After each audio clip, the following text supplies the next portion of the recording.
এখানে বটতল থেকে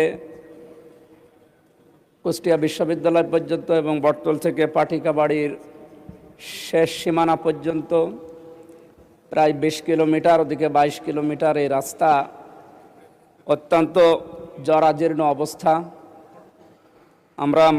আমি মাননীয় মন্ত্রী, সড়ক পরিবহন মন্ত্রীর নিকট আবেদন রাখছি, আমাদের এই দুইটা রাস্তা, বিশেষ করে 42 কিলোমিটার,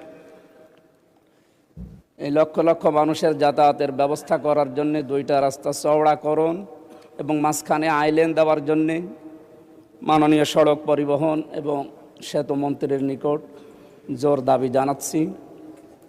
এবং আমাদের কুষ্টিয়াতে কয়েকটা বিষয়, বিশেষ করে আমি এর নোটিশও আগে দিয়েছি।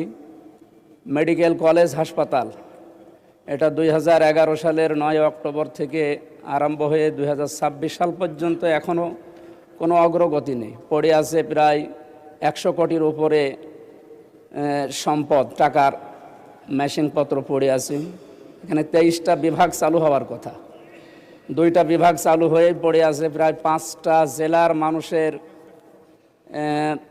18 থেকে 20 লক্ষ মানুষের এখানে চিকিৎসার ব্যবস্থা করা সম্ভব যদি এটা অতি দ্রুত চালু করা হয়।